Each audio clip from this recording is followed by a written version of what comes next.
What if I told you that the ancient wisdom of dead philosophers could solve your very modern problems? The same principles that helped Roman emperors and slaves alike are now being used by billionaires, athletes, and the world's most successful people.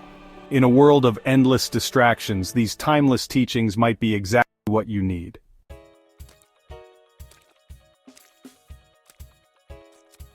Hey everyone, welcome back to the 12 Ways channel.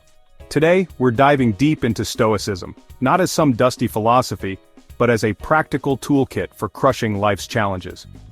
When I first discovered Stoicism 5 years ago, I was overwhelmed with anxiety and constantly chasing external validation. By the end of this video, you'll have 12 powerful Stoic principles that you can apply today to reduce anxiety, make better decisions, and find genuine happiness that doesn't depend on external circumstances.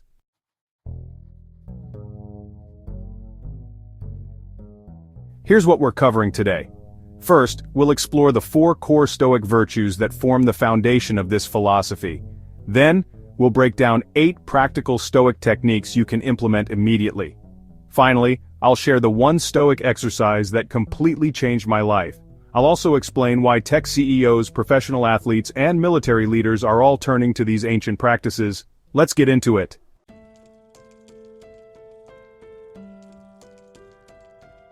The core of Stoicism rests on 4 cardinal virtues. These aren't just abstract concepts, they're practical guides for daily living.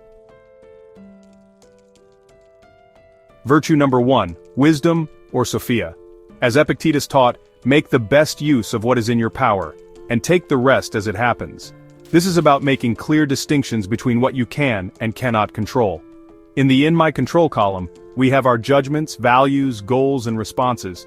In the Outside My Control column, we have other people's opinions, external events, and outcomes.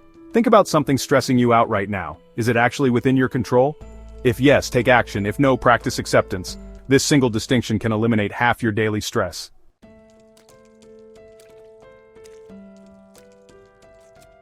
Virtue number 2, courage, or Andrea. Marcus Aurelius, Emperor of Rome, wrote in his personal journal, "You have power over your mind, not outside events. Realize this, and you will find strength." Courage in Stoicism isn't about fearlessness, it's about feeling the fear and taking appropriate action anyway. It's about standing by your principles even when it's difficult.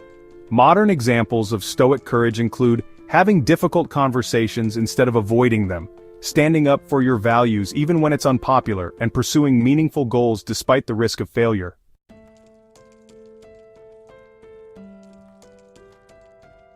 Virtue number 3, justice or dikaiosine. Seneca emphasized that, wherever there is a human being, there is an opportunity for kindness. Justice for Stoics means treating others fairly and contributing to society. It's recognizing our interconnectedness and acting for the common good, not just self-interest. This virtue challenges us to ask, are we treating others as we wish to be treated? Are our actions benefiting the community, not just ourselves? Do we recognize our duty to contribute positively to society?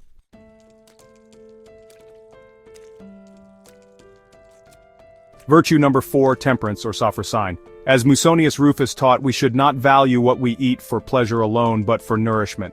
Temperance is about moderation in all things, avoiding excess and finding that middle path. It's not about denial, but about conscious choices that lead to true well-being instead of momentary pleasure.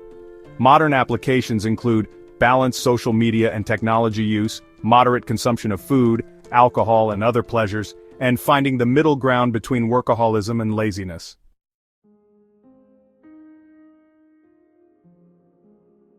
Quick question. Have you ever noticed how we spend so much time and energy chasing things that ultimately don't make us happy? I mean, think about something you desperately wanted 5 years ago. Did getting it bring lasting happiness, or did you just move on to wanting the next thing? This is exactly what the Stoics figured out 2,000 years ago.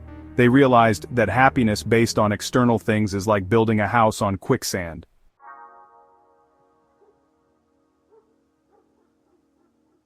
Now let's get practical with 8 specific Stoic techniques you can apply today. Principle number 1, the dichotomy of control. Epictetus said, "Some things are within our power, while others are not. Focus exclusively on what you can control, your judgments, actions, and attitudes, and accept everything else as it comes." In practice, this means, during a job interview, focus on your preparation, not whether you get hired. In relationships, focus on being loving, not controlling how others respond.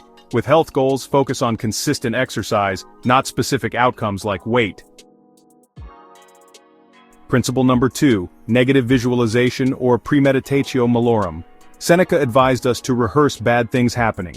By briefly contemplating losing the things you value, your job, your health, loved ones, you both prepare for difficulties and deepen your appreciation for what you have now.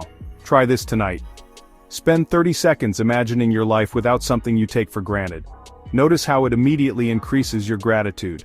This isn't about dwelling on negative possibilities. It's a brief, intentional practice that builds both resilience and appreciation. Principle number 3, the view from above.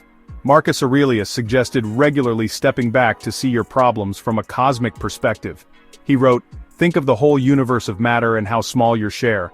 When you're stressed about a work deadline or social media comment, zoom out and ask, will this matter in a week, a month, a year, a decade?" Principle number 4, voluntary discomfort. Seneca, who was one of Rome's wealthiest men, regularly practiced voluntary hardship. He wrote, "Set aside certain days on which you will be content with the simplest food, with the roughest clothing, saying to yourself, is this what I feared?" In modern life, you might take cold showers to practice discomfort, fast for 24 hours to appreciate hunger and food, sleep on the floor occasionally to break attachment to comfort. By deliberately experiencing discomfort in controlled circumstances, you build resilience for life's inevitable challenges.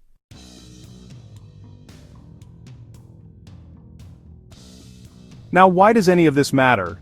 Because in a world designed to keep us anxious, distracted, and constantly wanting more, Stoicism offers a path to actual freedom. Not freedom from problems are inevitable, but freedom from being controlled by them. The happiest, most respected, and most impactful people throughout history weren't those who avoided challenges, but those who developed the inner strength to face them with grace. Psychological research confirms exactly what the Stoics taught. Our interpretation of events affects our well-being far more than the events themselves.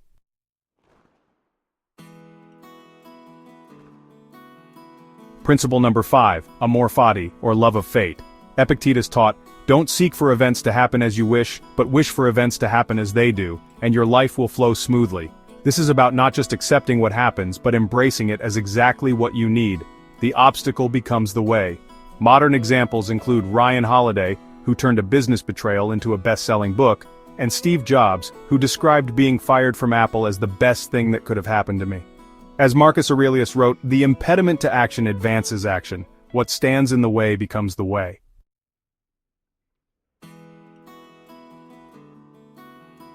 Principle number 6, Memento Mori, or remember death. Marcus Aurelius reminded himself, you could leave life right now. Let that determine what you do and say and think. This isn't morbid, it's clarifying. Keeping death in mind helps you focus on what truly matters and avoid wasting time on the trivial. Steve Jobs echoed this. Remembering that I'll be dead soon is the most important tool I've ever encountered to help me make the big choices in life. Principle number 7, the reserve clause. Seneca advised adding fate permitting to our plans, as in, I will succeed at this project, fate permitting. This mental habit helps maintain ambition while detaching from specific outcomes that aren't entirely in your control. Research consistently shows that focusing on process, what you can control, rather than outcomes, what you can't, leads to both better performance and greater well-being.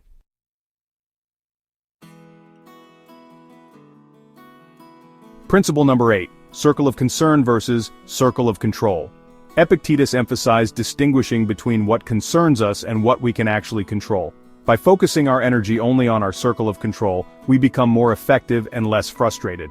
The 3 circles are circle of control. Things we directly control like our thoughts, actions, and responses. Circle of influence. Things we can influence but not control, such as some relationships and work projects. And circle of concern. Things that affect us but we can't control, like the economy, weather, and others' opinions.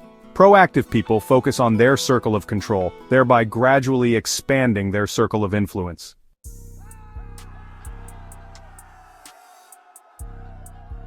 Let's recap the 12 Stoic principles we covered. The 4 virtues: wisdom, knowing what's in your control; courage, acting despite fear; justice, treating others fairly; and temperance, practicing moderation. and the 8 practical techniques. The Dichotomy of Control, focusing exclusively on what you can influence. Negative visualization, contemplating loss to increase resilience and gratitude. The View from Above, gaining perspective by seeing your problems from a cosmic viewpoint. Voluntary discomfort, building resilience through deliberate hardship. Amor fati, loving what happens and turning obstacles into opportunities.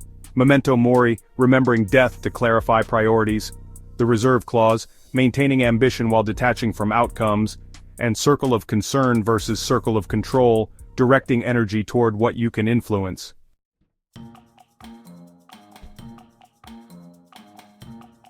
If you found this helpful, smash that like button. It really helps the algorithm show this to more people who could benefit from it. Which of these 12 principles resonated with you the most? Let me know in the comments below. And if you're new here and want more content on applying ancient wisdom to modern life, hit subscribe and the notification bell so you don't miss next week's video.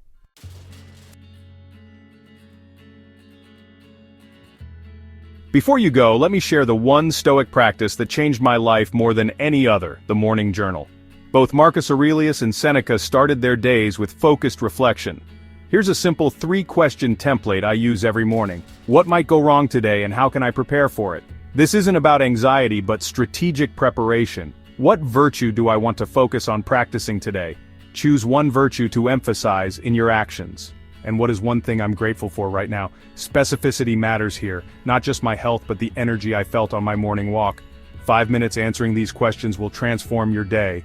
Thanks for watching, and remember what Epictetus said, it's not what happens to you but how you respond to it that matters. See you in the next one.